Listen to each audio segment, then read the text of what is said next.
자, 예수님의 유년 시절이에요. 그래서 여기 보면 예수님은 궁벽하고 천시받는 나사렛을 거처로 삼으셨다라고 돼 있어요. 그래서 예수님이 이 나사렛을 거처로 삼은 이유는 하나죠. 우리 앞에서 어디죠? 4장인가요? 시대소망 4장 첫 단락인가 거기 가보면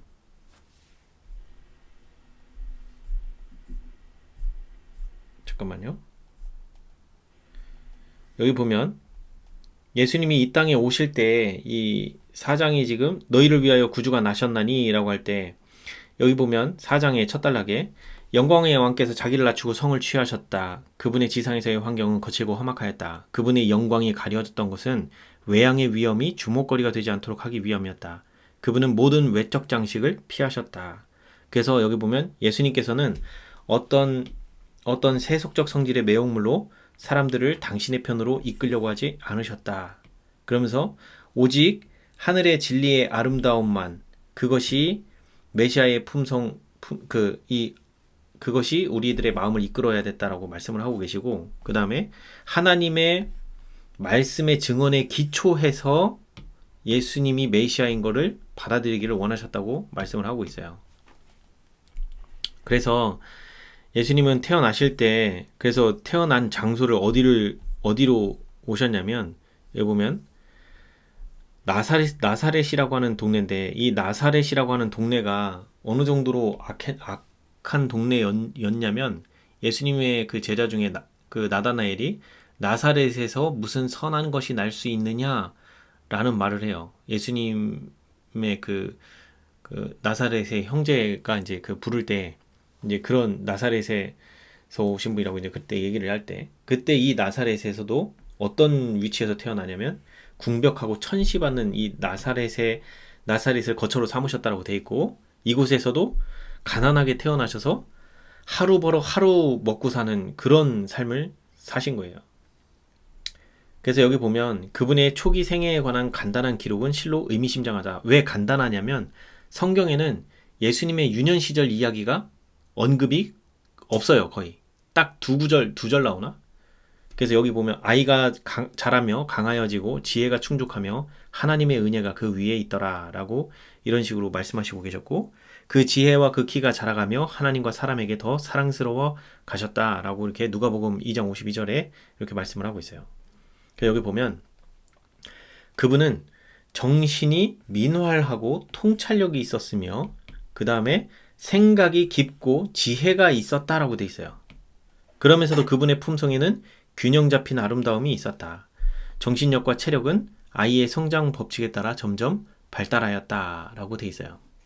그래서 여기 보면 우리는 이렇게 민활하고 통찰력 있고 이게 생각이 깊고 지혜가 있고 이러나요? 우리 그러지 않잖아요. 그리고 우리는 점점 자랄수록 정신력과 체력이 이렇게 균형 잡히게 아름답게 잘 자라나요? 우리 그렇지 못해요. 그래서 예수님의 유년 시절은 우리와 정말 다른 유년 시절이에요. 예수님이 우리의 모본이시지만 우리 대신에 우리의 뭐가 되기 위해서 이 땅에 오셨어요? 우리를 위해서, 우리를 대속하기 위해서 우리의 죄를 예수님이 대신 짊어지시고 그 다음에 우리에게 그 구원의 길을 열어주시기 위해서 그 인간 제물이 되셔야 됐던 거예요.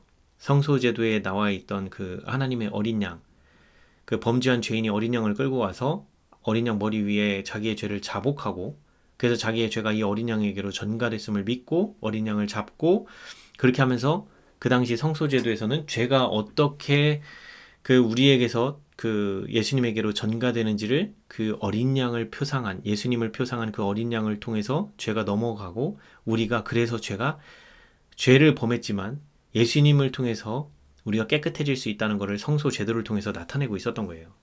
그렇기 때문에 그 어린 양은 결국 범죄한 적이 없는 아주 순결한 어린 양이어야 됐고 흠이 없는 어린 양이어야 했던 거예요. 그래서 그분의 자발적인 손은 다른 사람들을 돕기 위해 언제나 준비되어 있었다. 즉 예수님은 태어날 때부터 죄가 없이 태어나셨고 그리고 태어날 때부터 의로 기우는 성향이 있었어요. 그 마음 가운데에 죄된 본성이 단 1도 없었기 때문에 예수님은 태어남과 동시에 그 의로운 성향이 가득하셨던 분이에요. 그러니까 우리와 그 생각하고 행동하는 것이 많이 달라요. 잠깐만요. 네. 그래서 여기 보면 그분은 아무것도 침해할 수 없는 인내와 고결함을 희생시키지 않는 진실성을 나타냈다. 그래서 여기 뭐라고 돼 있어요? 원칙에는 반석과 같이 확고하였지만 그분의 생애는 이기심 없는 인정을 드러내셨다. 그러니까 여기 지금 겉으로 보면 우리가 원칙에는 반석같이 확고했다라고 하면 우리는 어떤 식으로 하냐면 편협하게 기울어져요. 한쪽으로. 그러면서 이렇게 그 이기심 없는 인정을 드러내는 게 쉽지 않아져요. 우리 죄인들에게서는 그래. 근데 예수님은 어떻게 돼 있다고요? 원칙에는 반석같이 확고하였다. 그러면 여기서 말하는 원칙은 뭐예요? 성경 말씀이 기준이에요. 그래서 예수님 말씀은 예수님의 모든 말과 행동은 성경을 기준으로 했을 때 성경에서 말하고 있는 그 원칙은 결코 순종하지 않는 길을 향해 가는 길이 없었다는 거예요. 그러니까 항상 원칙에는 순종, 말씀에는 항상 순종하는 쪽을 택해 나갔다는 거예요. 그러면서도 이 나사렛은 어떤 동네다? 악한 동네라고 했잖아요. 여기 보면 이 그 나다나엘이 나사렛에서 무슨 선한 것이 날 수 있겠느냐라고 말했을 때 그 정도로 악인들이 많았고 그 하나님 말씀에서 멀리 떠난 자들이 많이 사는 동네였어요. 즉 유대인들보다 이방인들이 훨씬 많았고 그래서 유대인들이 이 나사렛이라고 하는 곳을 아예 멸시하고 그럴 정도로 그런 이제 하나님의 말씀이 없는 곳이었다고 이렇게 보시면 돼요. 그런 곳에서도 이 하나님 예수님께서 그 하나님의 말씀에 순종하는 길을 택할 때 그렇게 택하기 시작하면 무슨 일이 벌어져요? 많은 곳에서 충돌할 수밖에 없어요. 사람들은 다 세상을 향해서 나가는데 예수님은 하나님 말씀의 이 원칙에 그 반석과 같이 확고하기 위해서는 뭐 했어야 돼요? 순종하기 위해서 노력하다 보면 하나님 말씀에 순종해 나가는 것과 그 순종하지 않는 사람과 부딪힐 수밖에 없어요. 삶 속에서. 그런데도 어떻게 해요? 자기의 그 순종하고자 하는 그 방향을 꺾지 않으시면서 이기심 없는 인정을 드러내는 것이 이게 쉬웠겠냐는 거예요. 쉬운 게 아니에요. 그래서 여기 보면 이제 예수님께서 그러면서 이제 많은 시험들을 당하게 되세요. 그래서 오늘 이제 그런 내용들이 많이 나오고요. 자, 예수님의 어머니는 여기 보면 마리아는 그분의 품성에 나타난 완전의 표적을 보게 되었다. 완전의 표적이 뭐냐? 뭐가 완전의 표적이냐? 여기 보면 그녀는 기쁨으로 그 명랑하고 감수성이 많은 아이의 마음을 격려하기에 힘썼다. 그녀는 성령을 통하여 하나님만을 그의 아버지라고 주장할 수 있는 이 아이를 양육하는 일에 하늘 천사들과 협력하기 위한 지혜를 받았다. 자, 여기 보면 이제 그 내용이 좀 나올 것 같은데 여기였나? 여기 보면 이제 아주 옛날부터 이스라엘의 신실한 자들은 청소년의 교육에 많은 관심을 기울였다. 근데 아주 어릴 때부터 하나님의 인자심과 위대하심에 대하여 가르치라고 명하였다. 이게 하나님의 누가 가르치라고 명한 거예요? 예수님께서는 어린 아이부터 아이가 어렸을 때부터 이렇게 가르치라는 거예요. 하나님이 어떤 분인지, 얼마나 우리를 위해서 사랑이 많으신 분이고 우리를 위해서 얼마나 불쌍히 우리를 여겨주시고 도와주시려고 하고 우리를 인도하시고 보호하시고 이끄시는 분이라는 거를 아이들의 어렸을 때부터 그거를 가르치라는 거예요. 앉으나 서나 기회가 될 때마다 가르치라고 그렇게 말씀하셨어요. 그래서 이 찬미와 기도와 성경의 교훈들은 지성이 뜨이기 시작하는 아이들의 마음에 적응되도록 해야 할 것이었다. 이게 그 당시 부모가 해야 될 역할이었던 거예요. 부모의 역할이었던 거예요. 이거는 오늘날 우리에게도 같이 적용되는 말씀이기도 하죠. 그래서 여기 보면은 아까 마리아가 그분의 품성에 나타난 완전의 표적을 보게 되었다라고 하는 이 완전의 표적이 이제 좀 뒤에 가면 나올 거예요.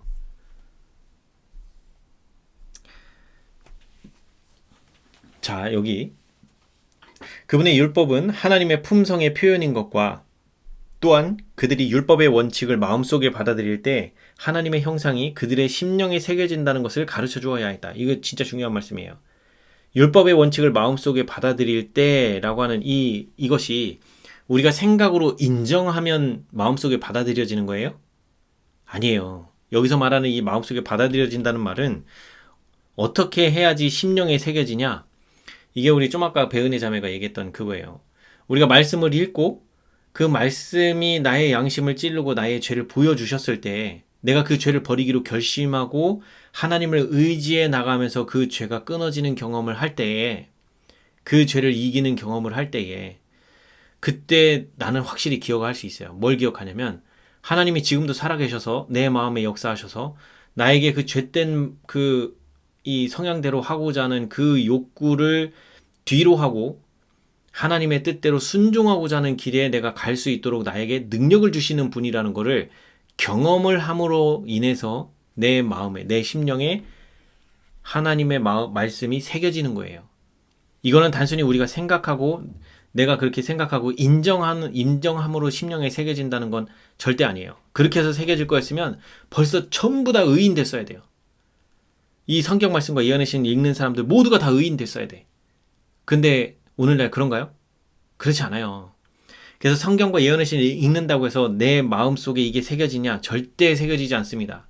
경험을 통해서 아셔야 돼요. 반드시 경험을 통해서 하나님께서 내 마음속에 어떻게 역사하시고 나를 어떻게 바꿔주시는지를 경험으로 깨닫고 그거를 알았을 때에 비로소 내 입에서는 저절로 하나님 살아계시구나, 지금도 내 마음에 역사하셔서 나를 이렇게 바꿔주고 계시는 분이구나 라는 거를 확신할 수 있게 돼요. 그래서 새겨지는 거예요. 그래서 여기 보면 가르치는 일은 주로 말을 통해서 많이 했었지만 그 당시 청년들에게는 히브리 저수를 읽는 법을 배웠고, 그 다음에 또 하나는 양피지 두루마리에 기록된 구약 성경을 자유롭게 연구할 수 있었다는 거예요. 어디에서도? 나사렛에서도. 나사렛에서 무슨 선한 것이 날 수 있겠느냐라고 말은 그렇게 했을지라도, 그곳이 악한 동네고 악인들이 많이 산다 할지라도 그곳에 뭐가 있다? 회당이 있고, 그 다음에 하나님의 말씀을 배울 수 있는, 이 구약 성경을 읽을 수 있는 이 회당이 있었기 때문에 얼마든지 하나님 말씀에 순종할 수 있는 길이 열려 있었어요.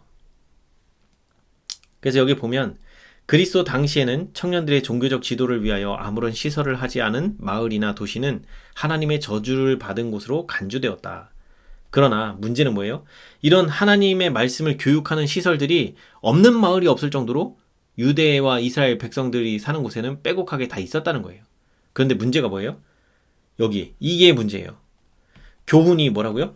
그들이 가르치는 교훈은 삶으로 이어지는 교훈이 아니고 머릿속으로만 이해하고 깨닫는 교훈으로 그쳤다는 거예요. 그러니까 이 진리의 말씀이 우리 마음 가운데 들어가서 우리의 마음을, 심령을 바꿔주시고 우리가 새로운 삶을 살 수 있게끔 도와주시는 이 일을 경험하는 자가 많다, 적다? 적다는 거예요. 그래서 여기 뭐라고 나와요? 유전이 성경을 대신하는 일이 많았다. 그래서 인간의 법과 인간의 전통, 인간이 만든 법, 이 당시 인간이 만든 법이 뭐냐면 율법이, 그 당시 제사장과 바리새인들이 만든 율법이 안식일날 지켜야 되고 그들이 하나님 말씀에 순종하기 위해 지켜야 된다고 하는 그 법이 630 몇 개인가 그래요. 이 수많은 뭘 하지 말아야 되고 뭐 하지 말아야 되고 뭐 해야 되고 어떻게 해야 되고 하지 말아야 되고 이런 것이 630 몇 개나 됐어요. 그러니까 이러다 보니까 이 하나님의 말씀은 뒷전으로 하고 그거 지키기도 버거운 거예요. 그 630 몇 개를 다 지키는 사람이 없을 정도로 그들이 만들어 놓은 규칙, 이런 것들이 많아졌다고 그랬어요. 이게 우리 시대의 소망 읽을 때 앞에서 이미 읽어왔을 거예요. 우리가 2장 선택된 백성, 3장 때가 참해, 그 부분을 읽어보면 이들이 왜 인간의 법과 유전과 전통을 따를 수밖에 없었는지가 나와요. 그들이 바벨론 포로 시절 때에 그 바벨론에서 살면서 이방의 풍습들을 많이 받아들였고 그것이 어디에까지 녹아들었어요? 이 유대인의 제사제도에까지 그게 녹아들어왔기 때문에 이제 이 제사제도의 순수성이 사라진 거예요. 하나님께서 가르쳐주고자 하는 이 제사제도의 본질은 우리 죄인들이 우리 죄를 예수님께 가져와서 예수님께 전가시키고 우리가 깨끗하게 함 받으면서 예수님이 그 죄를 다시 사단에게 되돌려 주면서 이 죄가 최종적으로는 그렇게 이 모든 의인들이 고백한 모든 죄는 사단에게 전가돼서 사단이 그 죄값을 다 지불함으로 인해서 그 죄의 그 형벌을 당함으로 인해서 이 죄가 최종적으로 불타 없어질 거라는 거를 보여주는 게 성소제도였어요. 그러면서 이 성소제도의 본질은 우리의 죄된 마음을 가지고 와서 예수님께 자복하고, 그렇게 해서 우리가 그 죄를 자복했을 때 예수님께 그 죄가 전가됐다는 걸 믿고 우리는 죄책에서 놓여나서 자유롭게 그리고 기쁨으로 하나님을 다시 경배하고 섬기는 일을 할 수 있도록 주신 게 그 성소 제도예요. 근데 그 성소 제도가 이방의 풍습과 그런 것들을 그 이방의 전통 그다음에 그 이방의 그 이교 사상들 이런 거를 우상 숭배하는 거를 배워 갖고 와서 그거를 이 제사 제도 속에 알게 모르게 그게 녹여나다 보니까 이 제사 제도가 가리키는 본질을 다 잊어버려요. 그래서 예수님이 오실 때는 이 제사 제도가 가리키고 있는 이 본질을 전부 다 잊어버린 채 이들이 제사를 어떻게 지낸다고 돼 있어요? 연기하는 배우처럼 그냥 형식만 잔뜩 내세운 제사 제도가 돼버린 거예요. 그러니까 이제 죄에 대한 처리를 어떻게 해야 되는지 가르쳐 줄 사람이 있어요, 없어요? 없는 거예요, 지도자들 중에. 그래서 여기 보면 참된 교육은 청년들로 하여금 하나님을 혹 더듬어 찾아 발견하게 하도록 인도할 것이다. 그래서 참된 교육이 뭐예요? 우리 삶 가운데에서 하나님이 우리 마음 가운데 역사하셔서 우리를 어떻게 바꿔주시는 분인지를 알고 깨닫는 거예요. 그러나 유대인 교사들은 의식에 대한 문제에 관심을 기울였다 보이죠. 그 의식이 가리키는 그 본질은 깨닫지 못하고 그 다음에 메시아께서 이 땅에 오셔서 우리에게 어떻게 해주실 건지를 이해하지 못하는 거예요. 그래서 여기 보면 하나님의 말씀을 개인적으로 받아들임으로 얻어지는 여기 뭐라고 나와 있어요? 이거 나오죠. 경험. 요 경험이 뒷받침이 돼야 되는 거예요. 그 경험은 그 교육제도에서 자취도 찾아볼 수 없었다. 그러니까 이들이 왜 형식화되었냐? 이 하나님의 말씀을 개인적으로 받아들여져서 우리 마음이 바뀌어지는 경험을 통해서 우리의 삶이 죄된 삶에서 하나님 말씀에 순종하는 삶으로 변화되어지고 있는 이 경험을 하지 못하니까 형식화되는 거예요. 그러니까 이 경험이 어떻게 됐다고요? 그 당시 교육제도에서는 자취도 찾아볼 수 없게 됐다라고 얘기하고 있는 거예요. 그래서 우리 시대의 소망도 쭉 읽어왔지만 앞에서부터 이 내용들이 다 연결되어져 있는 거예요. 그래서 외향적인 것들에 열중한 학생들은 자 여기 나오죠. 하나님과 조용히 보낼 시간을 발견하지 못하였다. 우리는 왜 하나님과 조용히 보낼 시간을 발견해야 되는가? 그리고 여기 보면 그들은 하나님께서 마음에 말씀하시는 음성을 듣지 못하였다. 그들은 뭘 해요? 지식을 찾는 가운데 지혜의 근원이신 하나님에게서 돌아섰다. 자, 여기 보면 우리가 좀 봐야 될 부분이 있어요. 하나님과 조용히 보내는 시간을 통해서 뭘 해야 돼요? 하나님께서 마음에 말씀하시는 음성을 들어야 된다고 말씀을 하고 계세요. 그러면 우리 가만히 조용히 묵상하고 이러고 있으면 하나님께서 야 누구누구야 하면서 그렇게 음성으로 말씀하세요? 아니죠. 우리가 성경 말씀을 읽고 예언의 신을 읽고 이렇게 했을 때 하나님의 음성이 우리 귓전에 울리도록 실제적으로 음성으로 듣는 사람은 이 시대에 아무도 없어요. 그 예외적으로 그 엘렌 G 화이트 여사 같이 이렇게 그 택함을 받아서 마지막 때 우리를 위해서 이 기별을 전해야 되는 이 화이트 부인이나 이런 특별하게 택함 받은 사람들 외에는 없어요. 다들 여기서 그러면 이 말씀을 어떻게 해석해야 되냐? 하나님께서 마음에 말씀하시는 음성이라고 하는 이 음성은 어떤 식으로 들리냐면 우리가 성경과 예언의 신을 쭉 읽어 나가고 그 안에 있는 내용을 생각하고 하다 보면 내가 읽었던 그 말씀 속에서 그것들이 내 머릿속에 떠오르는 거예요. 그게 떠올라서 그 말씀이 어느 순간 내가 이해하지 못하고 있던 그 말씀이 또 다른 말씀을 읽음으로 인해서 그 전에 내가 이해하지 못했던 그 말씀이 갑자기 번뜩 이게 연결이 되면서 이해가 되고 깨달아지는 거예요. 이것이 하나님께서 우리에게 하시는 말씀이고 또는 때로는 어떤 상황이 될 때도 하나님께서 어떤 말씀을 내 생각 속에 떠올려 주셔요. 그래서 그 말씀이 떠오를 때 그런 말씀을 통해서 내가 또 배우고 또 내 자신을 되돌아보고 하는 이런 일들을 그렇게 할 수가 있어요. 근데 뭔가를 들었고 보았고 이런 거에 집착하시면 안 돼요. 정말 중요한 건 뭐냐면 우리가 말씀을 읽었으면 그 말씀대로 순종해 나가는 삶을 위해서 내 삶 속에서 벌어지는 투쟁 가운데 하나님께 도움을 구하고 내 마음이 바뀌어지는 경험을 계속해 나가는 것이 우리가 해야 할 일이면서 그렇게 하기 위해서 필요한 것이 뭐냐면 다시 성경과 예언의 신에 돌아와서 하나님께서 나를 얼마나 사랑하시고 우리 죄인을 위해서 얼마나 희생하셨고 또 죄인들을 어떻게 보호하시고 다루시는지를 우리가 볼 때에 그 속에서 하나님의 사랑을 발견하고 찾을 수 있는 거예요. 그래서 하나님의 사랑이 그렇게 느껴질 때에 내 마음이 감동을 입고 울컥하게 되고, 그러면서 하나님께로 더 내 자신을 드려야 되겠다라고 그런 결심도 하게 되고, 또 그렇게 행동이 변화되기 시작한단 말이에요. 자, 그래서 지혜의 근원이신 하나님의 말씀을 우리는 늘 가까이 하고 읽는 자가 될 때 우리는 그렇게 나도 모르게 서서히 변화되어 간다는 것이죠. 여기 보면 하나님을 섬기는 일에서 가장 요긴한 것이 무시를 당하였다. 율법의 원칙들은 모호해졌다. 탁월한 교육이라고 생각했던 것이 참된 향상에는 가장 큰 장애물이 되었다. 랍비들의 훈련을 받음으로 청소년들의 능력은 억압을 당하였다. 그들의 마음은 제한을 당하고 좁아졌다. 라고 되어 있죠. 즉 하나님께서는 우리에게 하나님의 말씀을 개인적으로 받아들임으로 얻어지는 경험을 통해서 우리와 말씀을 나누시고 우리에게 가르쳐 주시고 이렇게 교훈하시고 그렇게 하실 건데, 문제는 뭐예요? 이 하나님의 말씀을 개인적으로 받아들이는 것이 아니라 어떻게 한다?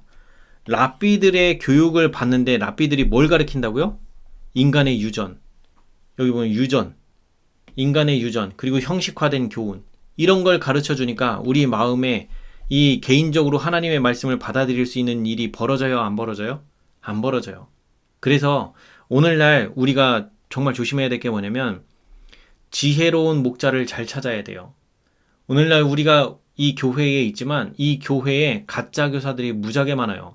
자기가 하나님을 경험하는 것이 무엇인지 알지 못한 채로 이론적으로 알고 있는 걸 전한 사람들이 한둘이 아니에요. 그렇기 때문에 지금 우리가 사는 이 시대에는 어떤 목자의 말씀을 들었다 할지라도 그 목자가 하고 있는 이야기가 성경과 예언의 신으로 검증이 되지 않으면, 그리고 그렇게 하는 것이 실제 말하는 그 말씀과 그 사람의 말과 행동이 일치하는 삶이 나오지 않는다 그러면 우리는 조심해야 돼요. 그래서 우리의 항상 기준은 성경과 예언의 신이 기준이에요. 그 어떤 사람이 아무리 정말 막 뭐 하늘에서 불을 내리는 이적을 내린다 할지라도 우리가 기억해야 될 거는 성경과 예언의 신의 말씀을 기초로 해서 내가 경험되어질 때 그것이 진짜인지 가짜인지 분별할 수 있는 능력 우리에게 주신다고 돼 있어요.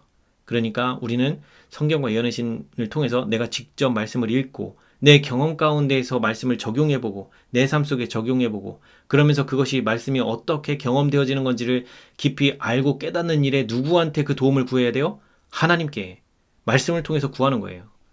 그렇게 해서 구할 때 우리는 지금의 이 세대에서 하지 못하는 경험들을 할 수 있어요. 하나님께서 우리를 어떻게 바꿔주시고 내 삶이 어떻게 변화되는지 경험해 나갈 수 있어요. 자, 예수님의 최초의 교사는 누구였다? 어머니가 예수님의 교사였고, 그래서 여기 보면 어머니의 입술과 선지자들의 두루마리, 즉 구약 성경을 말씀하시는 거죠. 그래서 구약 성경이 그 하늘 사물에 대하여 이 예수님이 배우는 데 있어서 교과서라는 거예요. 그래서 반드시 이 성경이 수반이 돼 있다는 거 기억하시면 될 것 같고요. 그분께서 친히 이스라엘을 위하여 모세에게 말씀하셨던 바로 그 말씀을 이제는 어머니의 무릎에 앉아서 배우셨다. 이게 무슨 말이에요? 이 모세에게 말씀하셨던 바로 그 말씀을 하셨던 분이 누구다? 지금 여기 아기 예수님이 원래는 여호와, 구약에 나타나 있는 여호와 하나님으로서 출애굽 사건을 직접 그 열지양을 바로에게 내리면서 유대 백성들을 광야로 이끄시고 그 광야에서 시내산에서 율법을 직접 반포하셨고, 그리고 반역하는 백성들을 위하여 그 모세를 지도자로 세우시고 그 모세를 통하여 하나님의 말씀을 백성들에게 가르치고 그들을 교훈하고 그렇게 하셨던 분이라는 거예요. 누가? 이 아기 예수님께서. 그런데 그분이 이제는 그 하나님의 자리, 그 영광의 보좌를 내려놓으시고 지금 이 땅에 오셔서 뭘 하신 거예요? 이 땅에 아기로 오셔서 처음부터 다시 배우기 시작한 거예요. 그러니까 이제는 그렇게 말씀하셨던 그분이 마리아의 무릎에 앉아서 배우는 입장이 되었다는 거예요. 그래서 유년기에서 소년으로 자라나실 때에도 그분은 어떻게 했다? 랍비의 학교를 찾지 않으셨다. 왜 랍비의 학교를 안 가요? 거기서 그 랍비의 학교에서 가르치는 교육은 뭐다? 형식화된 교훈, 그 다음에 경험으로 얻을 수 없는 이런 경험되어지지 못하는 이런 교훈들, 그리고 유전과 전통, 이런 걸 가르쳤기 때문에 하나님의 말씀의 본질을 제대로 알려줄 수가 없었고 배울 수가 없었기 때문에 그래요. 그래서 하나님께서는 이 예수님께서는 그와 같은 사람들로부터는 교육이 그분에게는 필요하지 않았는데 이는 하나님이 바로 그분의 교사이셨기 때문이다. 자, 그래서 이제 예수님이 말씀을 어떻게 배워 나가시는지에 대한 내용이 나와요. 자, 여기 보면 그분께서 성경의 정통한 사실은 소년 시대에 하나님의 말씀을 얼마나 부지런히 연구하셨는지 보여준다. 그래서 예수님의 소년 시대 때에는 이 예수님은 시키지 않아도 뭘 연구하시는 분이다? 말씀을 부지런히 연구하시는 분인데 이 연구 방법을 보면 오늘날 우리랑 좀 많이 달라요. 오늘날 우리는 말씀을 연구하는데 성경과 예언의 신 이런 책을 놓고 하고 있지만 예수님은 어떻게 배우셨냐면 만물을 창조하신 분이 누구다? 예수 그리스도께서 직접 만물을 창조하셨죠. 그래서 여기 보면 만물을 만드신 그분께서 당신의 손으로 친히 땅과 바다와 하늘에 쓰셨던 교훈을 연구하셨다라고 돼 있죠. 그래서 만물 속에 직접 그 하나님의 사랑의 교훈을 다 써놓으셨던 그분께서 어떻게 하신다? 여기 보면 그분은 세상의 부정한 방법들을 떠나서 천연계로부터 학문적 지식을 얻으셨다. 어떻게 얻으셨냐? 식물과 동물과 인간의 생명을 연구하셨고, 그래서 이런 걸 연구하면서부터 이 유년시대로부터 그 오직 한 목적에 사로잡히셨는데 남을 축복하기 위하여 생애하셨다. 남을 축복하기 위하여 생애를 하시는데 이거를 이 남을 축복하는 방법을 어디서 배웠다? 이 식물과 동물과 인간의 생명을 연구하는 과정 속에서 남을 축복하는 방법을 배우셨다는 거예요. 그래서 이 일을 할 수 있는 자원을 그분은 어디서 배운다? 천연계 가운데서 발견하였다라고 돼 있어요. 그래서 식물과 동물, 생물의 생태를 연구하시는 동안 새로운 방법과 수단에 대한 생각이 마음에 번개같이 떠올랐던 것이다. 보이시죠? 그래서 식물과 동물, 생물의 생태를 연구하면서 그 사람들을 축복하기 위한 방법과 수단을 거기서 배우게 됐다는 거예요. 그래서 여기 보면 마음에 번개같이 떠올랐다라고 돼 있죠. 이 마음에 이런 거를 이런 생각을 넣어주시는 분은 누구다? 성령 하나님께서 이걸 하신다는 거예요. 그래서 성령 하나님께서는 우리가 이 하나님의 말씀을 연구하고 깨달으려고 노력하고 말씀을 깊이 연구해 나갈 때 우리 마음 속에 하나님의 말씀을 깨달을 수 있도록 지혜를 주시고 그 깨달음을 우리 마음 가운데 받아들일 수 있도록 우리 마음 문을 열면 하나님께서 우리 마음에 그 생각들을 넣어주시고 필요할 때 그 생각이 우리 생각 속에 떠오르게 해주셔서 그 말씀에 순종을 하게끔 우리를 유도해 나가신다는 거예요. 그분은 보이는 사물로부터 하나님의 살아있는 말씀을 소개할 수 있는 예증들을 끌어내려고 끊임없이 노력하였다. 그래서 예수님의 그 비유 실물교훈이라고 하는 책이 대랭투 이 책 10권 중에 실물교훈이라고 하는 책이 있어요. 그래서 거기 보면 많은 비유의 말씀들이 있죠. 이것들이 전부 다 언제 연구하고 알게 되신 거예요? 요 소년시대 때에, 그리고 청년기로 자라나면서 요때 하나님의 말씀을 열심히 연구하면서 천연계를 연구를 통해서 이 실물교훈의 비유를 다 이렇게 끄집어낼 수 있었다는 거예요. 공생애 동안 비유를 들어서 진리의 교훈을 가르치시기를 좋아하신 것을 보면 그분은 천연계의 감화에 대하여 얼마나 마음문을 열어놓으셨으며 일상생활의 환경으로부터 영적 교훈을 어떻게 취하셨는지를 알게 된다. 그래서 우리가 자꾸 말씀을 통해서 우리 자신이 말씀에 의해 감화되고 깨닫고 나를 자꾸 낮추고 이런 일들을 해가면서 우리는 뭘 할 수 있다는 거예요? 일상생활 환경 속에서 그 영적 교훈을 계속 배워나갈 수 있다는 거예요. 누가 우리를 가르쳐 주시기 때문에 우리가 성령께 우리 마음을 복종시키고 우리가 나의 자아를 굽힐 때에 성령께서 우리 마음에 역사하셔서 우리로 자꾸 조금 더 진리에 가까운 쪽으로 자꾸 우리를 인도하시면 우리가 하나님 말씀 속에서 읽었던 것이 깨닫지 못하고 읽었던 그런 구절들이 어느 순간 이 말씀을 또 다른 말씀을 읽을 때 그것이 마치 반대로 충돌하는 의미처럼 보였던 것이 어느 순간 이게 같은 맥락이었구나라는 걸 깨닫거나 그 다음에 내가 이해하지 못한 것을 이해할 수 있는 깨달음이 오거나 이런 일들이 우리 삶 속에서 벌어지게 돼요. 왜 그러냐? 나의 삶 가운데서 말씀대로 순종해 나갈 때 또는 내가 그 죄를 범해서 넘어질 때 이런 것들을 통해서 우리가 그런 교훈을 얻게 되는 거예요. 죄 앞에 나 자신이 얼마나 연약한지도 깨닫게 되고. 그래서 예수께서는 사물의 이치를 깨달으려고 힘쓰셨을 때에 하나님의 말씀과 천연계의 깊은 뜻이 그분께 펼쳐졌다. 보이죠? 그래서 우리가 뭘 해야 돼요?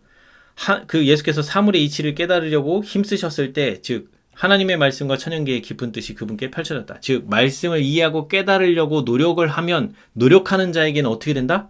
자꾸 하나님의 말씀과 이 천연계 가운데 있는 그곳에 그 감춰져 있던 하나님의 사랑이 자꾸자꾸 깨달아진다는 거예요. 그래서 여기 보면 하늘의 천사들이 그분의 수종자였으므로 거룩한 사상과 교제를 개발시킬 수 있었다라고 돼 있죠. 그래서 하늘 천사들은 우리가 하나님 말씀을 깨닫고 이해하는데 우리에게 영향력을 미치고 있는 거예요. 그래서 우리에게 계속 이 하나님의 말씀을 깨닫고 돕는 일을 도와주고 계신 거죠. 모든 피조물의 마음 가운데 누가 계시기 때문에? 성령께서 계시기 때문에. 천사들의 마음에도, 그리고 하나님을 믿는 자의 마음 가운데도 성령께서 계속 우리와 함께 하셔서 우리를 가르치고 깨우쳐 주시고 그렇게 하는 거죠. 그래서 우리 곁에는 항상 우리가 기억해야 될 거는 우리를 지키고 보호하는 천사가 있고, 그 다음에 우리의 말과 행동을 모두 다 기록하는 천사가 있어요. 그래서 우리가 어떤 그 말과 행동을 하고 있고, 또 하나님의 말씀에 어떻게 순종해 나갈지, 말씀을 연구할 때에 이런 돕는 천사들이 우리를 도와주고, 우리의 죄를 깨닫게 하는 예수님께로 인도하고, 자꾸 우리에게 하나님께로 나갈 수 있는 길로 우리를 안내하고 이끈다는 거예요. 여기 보면 예수님이 지성의 눈이 처음 뜨일 때부터 그분은 영적 은혜와 진리를 아는 지식 가운데서 끊임없이 자라나셨다. 그래서 지성의 눈이 처음 뜨일 때부터 라고 나와 있죠. 그래서 이게 예수님이 우리와 다른 점이에요. 그래서 우리는 스스로 이렇게 하지를 못해요. 지성의 눈이 뜨인다 해도 우리는 영적 은혜와 진리를 아는 지식 가운데서 끊임없이 자라나는 게 우리 스스로는 불가능해요. 그러니까 어떻게 해야 돼요? 자꾸 도움을 받아야 돼요. 하나님의 말씀을 잘 알고 경험하고 있는 자들이, 또는 부모님들이, 이 하나님과 함께 동행하고 있는 부모들이 우리들을, 자식들을 잘 가르치고 이끌어줘야 될 필요가 있는 거예요. 그래서 여기 보면 어떤 아이든지 예수께서 지식을 얻으셨던 것처럼 지식을 얻을 수 있다. 그래서 여기 보면 우리도 이렇게 할 수 있다라고 말씀을 하고 있어요. 자, 근데 우리가 하나님의 말씀을 통하여 하늘 아버지와 친숙하게 되려고 뭐 할 때? 노력할 때라고 나오죠. 노력할 때에 천사들은 우리에게 접근하고 우리 마음은 연단되며 우리의 품성은 고상해지고 세련될 것이다. 그래서 우리는 반드시 뭘 해야 되냐면 하나님의 말씀을 통하여 하늘 아버지와 친숙하게 되려고 노력할 때라고 나오죠. 그러니까 여기 여기 아까 여기 있죠. 여기 하나님과 조용히 보낼 시간을 우리가 가져야 되는 이유가 하나님께서 마음에 말씀하시는 음성을 들어야 된다고 했던 그 말씀이 여기에 나온 거예요. 뭐라고요? 우리가 하나님의 말씀을 통하여 하늘 아버지와 친숙하게 되려고 노력할 때, 즉 하나님의 말씀을 자꾸 깨닫고 이해하려고 노력하고 하면 천사들이 우리를 도와준다는 거예요. 그래서 우리 마음은 연단되며 우리의 성품은 고상해지고 세련될 것이다. 그래서 우리가 하나님의 말씀을 자꾸 이해하고 깨닫고 노력하면 어떤 일이 벌어져요? 하나님의 말씀에 불순종하는 내 자신이 보여지고, 그러면 거기서 내가 하나님 말씀에 순종하기로 결심하고 나아갈 때 우리를 돕는 천사들, 그리고 우리 마음 가운데 있는 성령께서 우리가 하나님께 더욱더 가까이 나올 수 있도록, 그리고 그렇게 순종이 되어질 수 있도록 우리에게 능력도 베풀어 주시고, 그러면서 우리의 모난 부분들이 하나하나 깎여지고 그렇게 되어가면서 점점 우리의 품성이 달라지는 거예요. 그리고 고상해지고 세련되어져 가는 거예요. 그래서 우리는 더욱 우리 구주와 같아지게 될 것이다. 그리고 우리가 천연계 가운데서 아름다움과 웅대함을 볼 때에 우리의 애정은 하나님을 쫓아간다. 그래서 우리는 천연계 가운데서 아름다움과 웅대함을 볼 때에 우리의 애정은 하나님을 쫓아간다 라고 말씀하고 계세요. 그래서 천연계에 나가서 정말 아름다운 장면들, 멋진 자연 풍광, 그 다음에 동물들의 멋있고 아름다운 이런 것들을 볼 때에 우리는 이것이 이제 진화됐다고 얘기하지 않잖아요. 그래서 그것을 하나님께서 창조하셨다고 볼 때에 정말 각양각색의 모양과, 어떨 때는 되게 아름다우면서 정말 놀라우면서, 또 어떨 때는 되게 익살스러운 이런 것들이 천연계 가운데 많이 있죠. 그래서 그런 것들을 보면서 우리는 하나님이 오늘 나에게 이렇게 이런 멋진 장면들 또는 아름답고 정말 익살스럽고 정말 눈이 부실 정도로 정말 이런 멋진 광경들 이런 거를 보면서 우리가 하나님을 한 번 더 하나님의 마음이 어떤 분인지를 생각할 수 있는 시간을 가질 때에 어떻게 된다? 우리는 우리의 정신은 경외감에 젖어든다는 거예요. 그리고 한편 영혼은 하나님께서 만드신 천연계를 통하여 무한하신 자와 접촉함으로 활기를 얻는다 하고 되어 있어요. 그래서 이 천연계 가운데에 나가서 그 하나님께서 창조하신 그 천연계를 바라보면서 우리가 예수님처럼 똑같이 하나님을 보고 배우고 알아갈 수 있는 길들이 있다는 거예요. 그래서 기도로 하나님과 교통하는 일은 지적, 도덕적 기능을 개발시키며 우리가 신령한 사물에 대한 사상을 개발시킴에 따라서 영적 능력은 굳세어진다. 지금 여기 보면 중요한 말이 있어요. 우리가 신령한 사물에 대한 사상을 개발시킨다고 나와 있죠. 자, 우리 신령한 사물은 이 신령한 사물들은 여기 보면 기도로 나가서 교통하는 일은 지적, 도덕적 기능을 개발시키며 우리가 신령한 사물에 대한 사상을 개발시킴에 따라서 영적 능력은 굳세어진다고 돼 있어요. 그러면 신령한 사물이라는 건 뭐예요? 신령한 사물들. 그러니까 신령한 사물들이라고 하면 결국에는 천연계 속에서 또 이 하나님께서 창조하신 모든 만물 가운데에 녹아져 있는 하나님의 사랑을 바라보는 거예요. 그런 거를 바라보는 눈은 우리가 그냥 얻어지는 게 아니라는 거예요. 그리고 그런 걸 바라보면서 하나님이 품성이 어떻고 하나님의 사랑이 어떤 것인지를 우리가 생각할 때에 우리의 사상이 나도 모르게 개발된다는 거예요. 아시겠죠? 그렇게 되면 어떻게 된다? 영적 능력은 굳세어진다. 영적 능력이 굳세어진다는 건 뭐예요? 하나님에 대한 믿음이, 신뢰가 더 쌓여져 간다는 거예요. 그래서 예수의 생애는 하나님과 조화된 생애였다. 그분이 어렸을 때에는 생각과 말하는 것이 어린아이와 같았다. 그러나 여기 뭐라고 돼 있어요? 아무런 죄의 흔적도 그분의 마음속에 있는 하나님의 형상을 손상시키지 않았다. 보이죠? 그러니까 여기 이걸 보면 예수님은 죄된 본성을 가지신 분이에요? 아니에요? 아니에요. 예수님은 절대 죄된 본성이 없어요. 죄의 흔적도 없다고 돼 있잖아요. 죄의 흔적도 그분의 마음속에 있는 하나님의 형상을 손상시키지 않다. 여기서 말하는 이 형상이 뭐예요?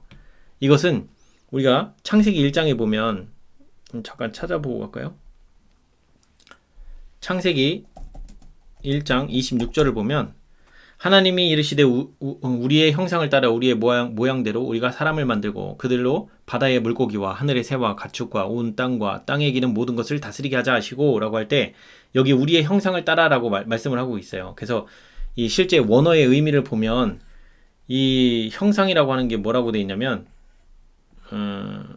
여기 보면 여기 우리의 형상 보이죠? 여기 맨 위에 첼렘이라고 되어 있죠. 첼렘. 이 첼렘을 누르고 들어가면 그 히브리어로 이거 첼렘이라고 하는데 이것이 형상, 닮음, 비유적 허상, 또 영어로는 이미지라고 되어 있지만 요 밑에 가보면 맨 마지막 단락에 인간은 하나님의 형상과 모양대로 만들어졌다. 이러한 사실은 인간이 하나님의 피조물에 대한 2차적 지배권을 가지고 있음을 설명해준다. 이와 유사하게 시편 8편 5절에서 8절에서도 하나님이 부여한 인간의 영광과 영의 지배권을 인정하고 있다. 분명한 것은 여기 하나님의 형상이 흙으로 형성된 인간의 육체에 있지 않고 인간에게 생기를 불어넣어 숨을 쉬게 만든 여기 보이죠? 인간에게 생기를 불어넣어 숨을 쉬게 만든 하나님을 어떻게 한다? 영적으로, 지적으로, 도덕적으로 닮았다는 것이다.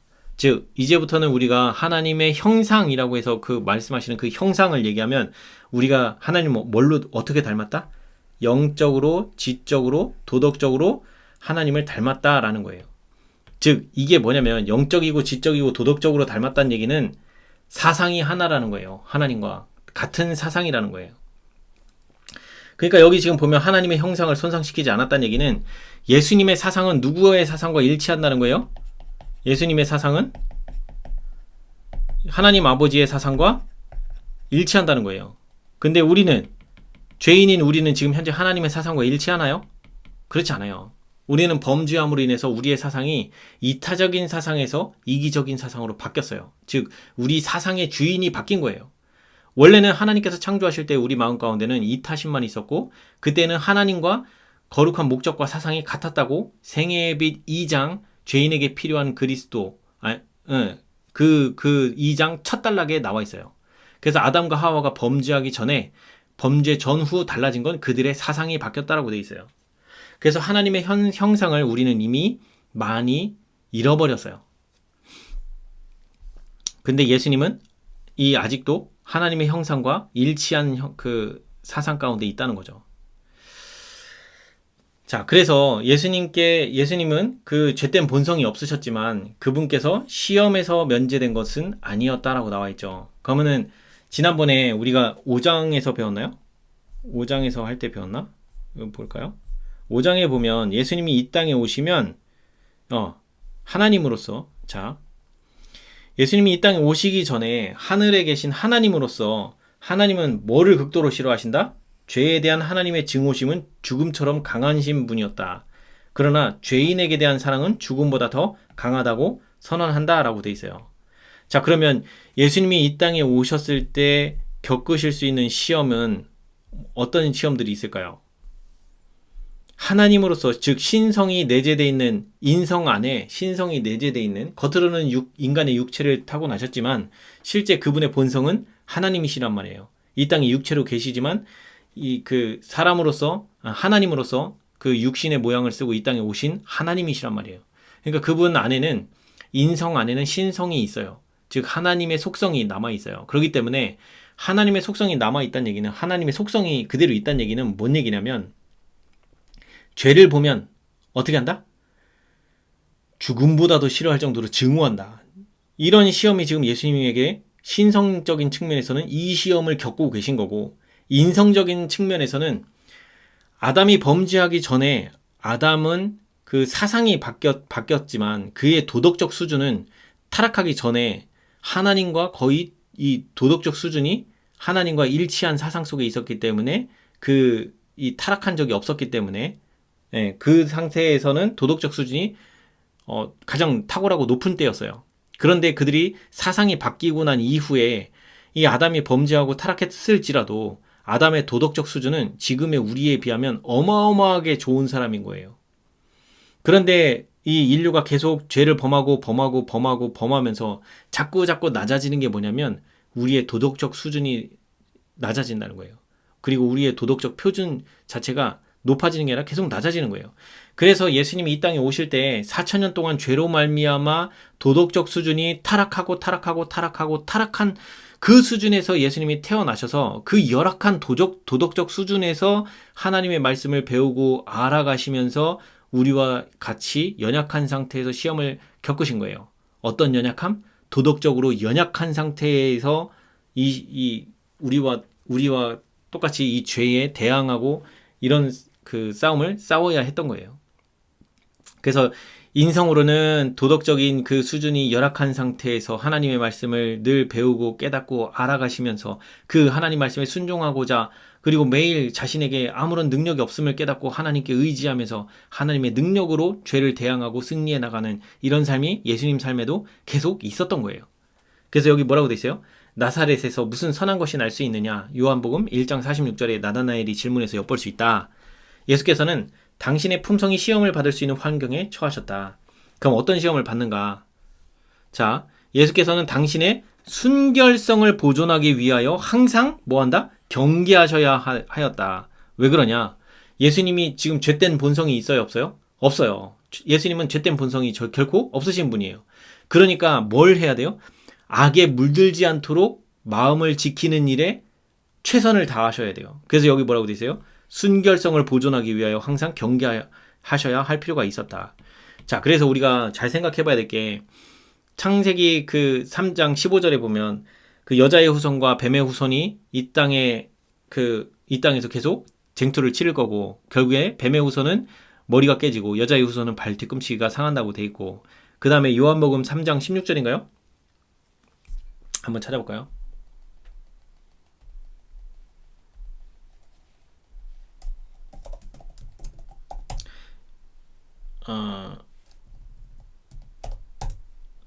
자, 요한복음 3장 16절을 보면 하나님이 세상을 이처럼 사랑하사 독생자를 주셨으니 이는 그를 믿는 자마다 멸망하지 않고 영생을 얻게 하려 하심이라. 자, 여기 보면 이 하나님께서 세상을 사랑하셔서 세상을 이처럼 사랑하사 독생자를 주셨으니 라고 하셨을 때 이 독생자를 주셨다라는 이 표현이 하나님께서 예수님을 이 땅에 보내시는 것은 하나님께도 엄청난 시험이라고 했죠. 왜 시험이에요?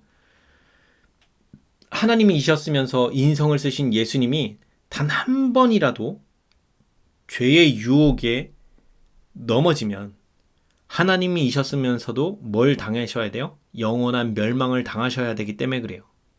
그렇기 때문에 하나님 아버지 하나님께서도 이 아들 하나님께서 인성을 쓰고 이 땅에 오셔서 우리를 대신하여 이 대속주로서 그 십자가의 형을 당하는 이 지점까지 사는 33년 반 동안의 이 생애 가운데 뭘 지켜야 돼요?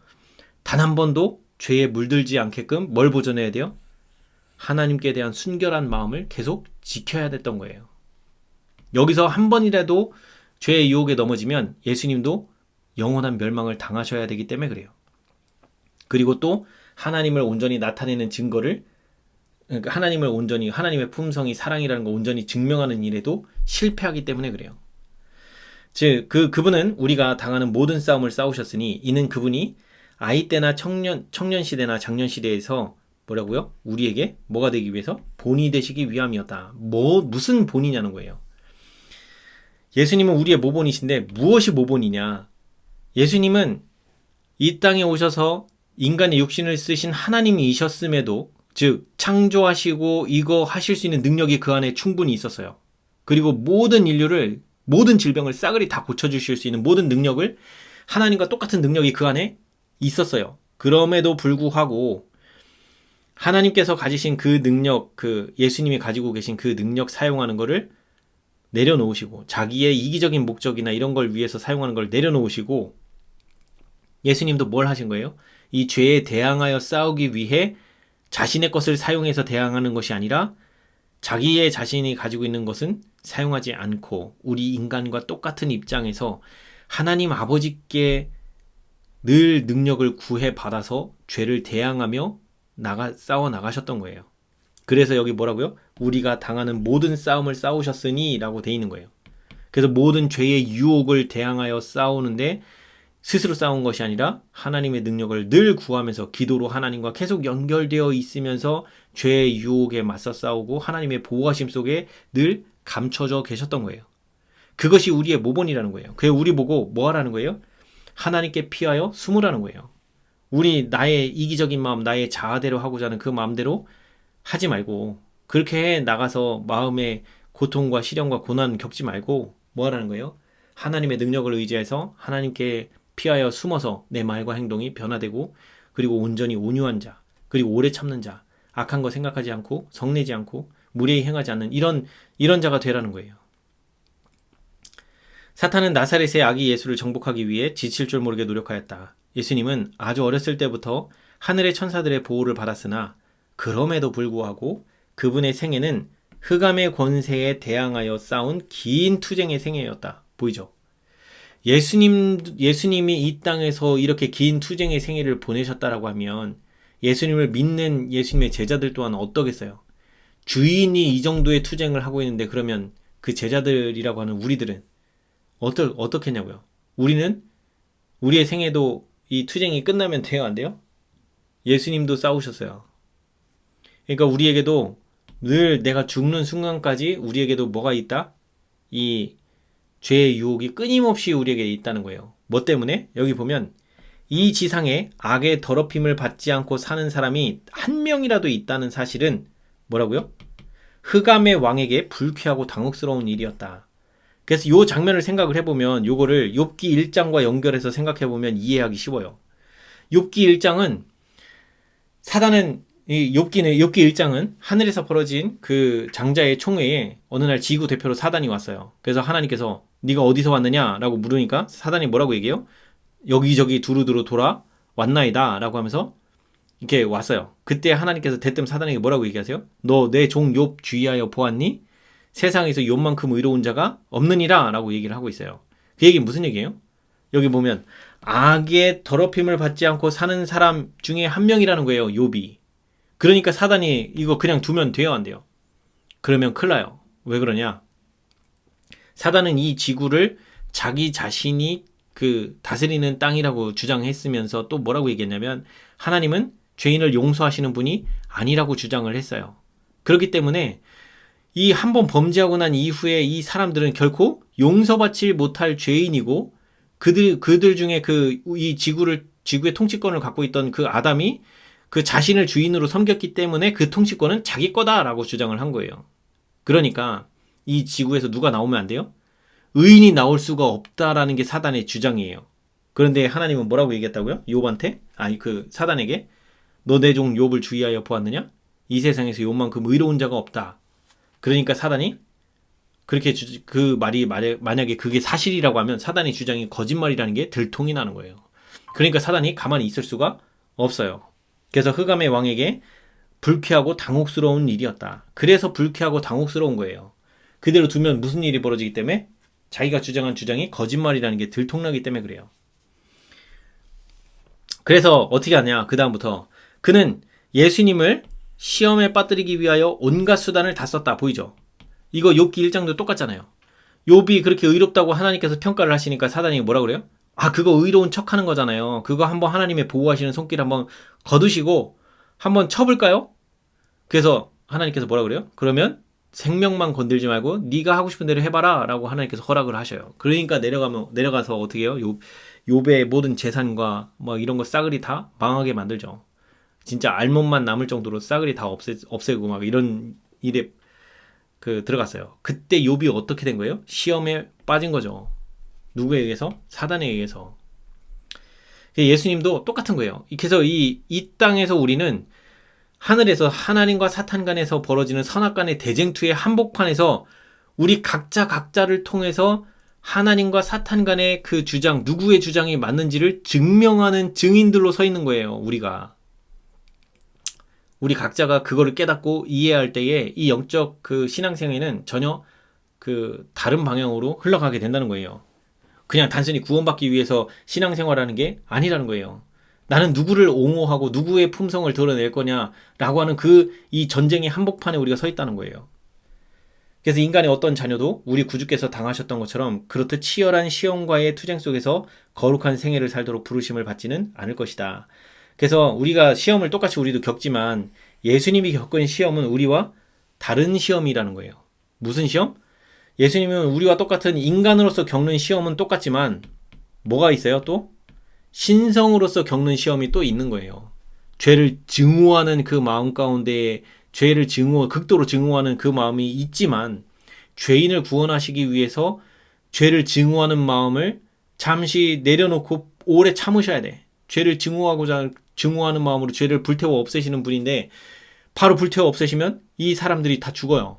그러니까 하나님께서 오래 참으시면서 죄인들이 하나님께로 나오면서 자기 죄를 버리고 하나님께로 나올 때 그의 마음의 죄를 없애주시고 그 죄를 하나님께서 직접 그 예수님께서 가져가셔서 담당하시면서 그들을 깨끗하게 해주시면서 오시기 때문에 예수님 입장에서 겪는 시험은 인간으로서 겪는 시험과 신성으로서 겪는 시험이 치열하게 벌어지고 있었던 거예요. 우리는 그거를 잊지 말아야 돼요. 그래서 예수님의 부모는 가난하여 그들의 매일 수고에 의지하여 그날을 살아갔다. 그래서 하루 벌어 하루 먹고 사는 그런 가난한 집안에서 태어났다는 거죠. 그렇기 때문에 예수님께서는 빈곤과 극기와 궁핍을 잘 아셨고 그걸 잘 아셨기 때문에 어떻게 돼요? 이런 이런 빈곤과 극기와 궁핍한 삶을 살고 있는 사람들을 어떻게 할 수 있어요? 동정하고 도울 수 있는 분이 되셨다는 거예요. 그래서 그분의 부지런한 생애에는 시험을 끌어들일 만한 한가한 시간이 없었다. 그래서 우리가 여기 좀 중요한 말이 나오는데 우리가 한가할 때 우리가 위험한 거예요. 다윗이 죄를 범할 때 그의 상태를 보면 다윗이 죄를 범죄하기 전까지는 어떻게 해요? 이 나라 저 나라 정복하러 다니고 그 다음에 사울에게 쫓겨다니고 진짜 정신없이 살아요. 그런데 이제 사울 왕이 죽고 그 다음에 다시 이스라엘의 왕으로서 등극하고 주변을 정복도 이제 거의 다 끝났어요. 그러고 나니까 어떻게 돼요? 시간이 한가해져서 왕궁에 아직 요압이 다른 나라를 접수를 하고 있는 중에 어떻게 해요? 이제 거기 굳이 가지 않아도 거기를 점령할 건 뻔해 보여요. 그러니까 이제 그 전쟁에 가지도 않으면서 왕궁에서 한가롭게 거닐다가 그 밧세바가 목욕하는 장면을 보는 이런 일이 벌어지죠. 그래서 이거 보면 우리가 항상 한가할 때가 위험한 거예요. 한가하고 이런 시간대에 우리는 범죄하기 쉽다. 그래서 예수님에게는 그런 한가할 시간이 없었다. 왜냐하면 늘 빈곤하고 궁핍하고 그리고 극기하지 않으면 살 수 없는, 그리고 그날 벌어먹고 살지 않으면 안 되기 때문에 아버지와 어머니가 열심히 일을 해도 예수님이 거들지 않으면 그들이 하루 먹고 살아가는 게 쉽지 않았기 때문에 늘 뭐 했어요? 열심을 다해서 일을 했다는 거예요. 그래서 부패한 교제를 위한 길을 터놓는 목적 없는 시간이 예수님에게는 없었다는 거예요. 그래서 그분께서는 할 수 있는 대로, 자 여기 보면 시험하는 자가 들어오지 못하게 문을 닫았다. 이게 무슨 말이에요? 시험하는 자가 들어오지 못하게 문을 닫았다라고 하는 거는 우리가 품성은 뭐와 뭐로 만들어져 있다? 교회 증언 5권 310페이지에 품성은 생각과 감정이 합하여 도덕적 품성을 만든다라고 돼 있죠. 그리고 생각이 잘못되면 감정도 잘못된다고 했었어요. 혹시 모르니까 뭐 반복은 했었지만 한 번 더 찾아볼게요. 예언의 신에 검색하는데 오셔서, 자, 이거 하도 많이 찾아주고 하다 보니까 여기 나와 있네요. 여기 지금 보이죠? 생각이 잘못되면 감정도 잘못될 것이다. 그리하여 생각과 감정이 합하여 도덕적 품성을 이룬다라고 돼 있죠. 그래서 뭐가 잘못되면 뭐가 잘못된대요? 생각이 잘못되면 감정도 잘못될 것이라고 말하고 있어요. 그러니까 예수님께서 지금 여기 보면 시험하는 자가 들어오지 못하게 문을 닫았다라고 하는 건 어디 문을 닫는 거예요? 생각을 이 범죄하는 쪽으로 가지 않도록 마음을 항상 어디로 쓰고 있는 거예요? 하나님을 향해 마음을 열어놓고 사단에게서는 그 마음을 닫는 거예요. 그래서 여기 보면 이 생각하는 것이 돈이나 오락이나 칭찬이나 비난도 그릇된 행동에 동의하도록 그분을 유인할 수 없었다. 즉 그런 거에 생각을 두지 않고 생각을 항상 어디에다 둔 거예요? 하나님의 말씀, 그리고 천년계, 그리고 예수님이 도와줄 만한 사람이 있는가 없는가, 이런 거. 그 다음에 일상에 지금 뭐 하는 거예요? 이거 부지런한 생애를 사시면서 뭐 하는 거예요? 목수의 일을, 자기에게 주어진 일을 최선을 다해서 일을 하고 있으니까 이 시험하는 자가 들어오지 못하게 생각에 항상 어디에 쏠려 있는 거예요? 요런 거에, 요 유혹에 넘어갈 수 있는 요런 거에 쏠리지 않았다는 거예요. 근데 우리는 늘 이런 거에 쏠려 살고 있죠. 근데 여기 예수님께서는 그렇게 해서 이 시험하는 자가 들어오지 못하게 생각을 항상 하나님께로 향하고 있으니까 이제 그분은 어떤 상태가 됐냐면, 그분은 악을 식별하는 일에 지혜로웠으며 그 악을 대항하는 일에 강하셨다라고 돼 있어요. 즉 우리도 계속 나에게 있어서 그 죄의 유혹을 느낄 수 있는 이런 걸 무엇인가를 보고 듣고 말하고 행동하는 이런 것들은 거기서 자꾸 돌이켜야 돼요. 그래서 이게 어디 나와 있냐면 사도행적, 이게 사도행적 51장 충성스러운 부목사, 여기를 보시면 518페이지에, 자 여기 518페이지 여기 보면, 자 여기 이 부분이 나와 있어요. 자 이게 좀 잘 안 보이니까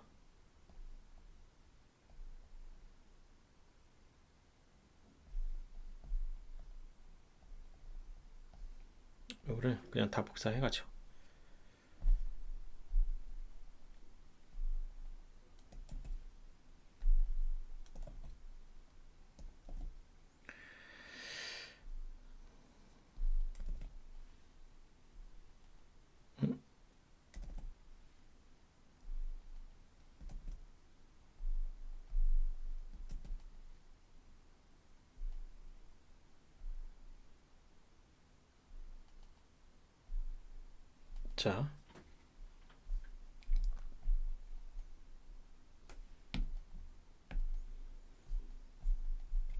자 여기 보면 사도는 마음이 그릇된 길에 빠져 금지된 문제들로 향하거나 사소한 문제들의 그 정력을 낭비하지 않도록 마음을 지키는 일이 얼마나 중대한지를 신도들에게 가르치려고 애썼다. 사단의 관계에 빠지기를 원치 않는 사람들은 영혼의 통로를 잘 지켜, 여기 뭐라고요? 불순한 생각을 일으킬 것은 읽거나 보거나 듣지 않아야 한다. 그래서 마음은 영혼의 원수가 제시하는 모든 주제들을 닥치는 대로 생각하도록 버려두어서는 안 된다. 보이죠? 그래서 뭐 한다고요? 마음은 어떻게 해야 된다? 충실히 지켜야 한다. 그렇지 않으면 여기 중요한 말이 나와요. 밖에 있는 악이 속에 있는 악을 일깨워 영혼은 어둠 속에서 방황할 것이다. 즉, 뭐 하라는 거예요? 우리 속에 악이 있기 때문에, 우리의 죄된 본성이 있기 때문에, 우리의 죄된 본성을 끌어내는 게 뭐라고요? 우리가, 여기 보면 사단의 관계에 빠지기를 원치 않는 사람들은 뭐 하라고요? 영혼의 통로를 잘 지켜야 되는데, 어떻게 지킨다? 불순한 생각을 일으키는 것은 읽거나 보거나 듣지 않아야 한다라고 하는 거예요. 그러니까 예수님도 마음을 지키는 방법을 이와 똑같이 했다는 거예요. 근데 예수님과 우리의 다른 점이 뭐냐? 우리는 요 밖에 있는 악이 속에 있는 악을 일깨워 영혼은 어둠 속에 방황할 것이다 라고 적혀 있는 것처럼 우리 속에는 악이 있어요. 그래서 이 불순한 생각을 일으키는 것을 읽거나 보거나 들으면 우리 속에 있는 악이 그거를 하고 싶은 충동을 느끼면서 우리를 자극한다는 거예요. 우리의 자아를 막 활용해서 그걸 하고 싶게끔 우리 마음 가운데 충동이 일어나요. 그러나 예수님은 그게 있어요, 없어요? 없어요. 이런 우리와 다른 거는 예수님만 마음 가운데는 악이 없다는 거예요. 그래서 바깥에 유혹과 그 바깥에서 유혹이 있을지라도 예수님께서 직접 선택해서 그걸 하지 않는 이상은 예수님은 그걸 하고자 하는 충동이 일어나거나 그 충동에 사로잡히거나 이러지 않으신다는 거예요. 근데 우리는 우리 안에 죄된 본성 때문에 저 유혹만 봐도 충동이 자동적으로 일어난다는 거예요. 이게 예수님과 우리의 다른 점이에요. 그래서 그분은 악을 식별하는 일에 지혜로웠고 왜 지혜로울 수밖에 없어요? 하나님의 의가 어떤 건지 더 깊이 통찰하고 깨닫고 있었기 때문에 악을 식별하는 일이 더 쉬웠던 거예요. 그 뜻에 반하는 것이 다 악을 행하는 거기 때문에. 그리고 또 하나는 그 예수님 안에는 우리와 똑같은 죄된 본성이 없었기 때문에 악을 대항하는 일에 있어서 우리보다 훨씬 더 강하신 분이었다는 거예요. 그리고 또 하나는 뭐예요? 하나님을 의지하는 일이, 하나님에 대한 믿음이 우리보다도 훨씬 더 뛰어난 분이셨다는 거고.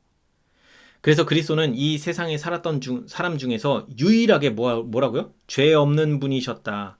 지금 성경과 예언의 신 공통적으로 하는 말이 이거예요. 죄 없는 분이셨다. 그분 마음 가운데는 죄가 단 1도 존재한 적이 없었던 분이에요. 근데 지금 우리 그 잘못된 가르침들은 예수님이 우리와 똑같은 그 욱하는 이런 것들이 있었고 그래서 죄를 정죄하고 이겼다라고 하는 그런 잘못된 그 사상을 가르치는 것들이 있어요.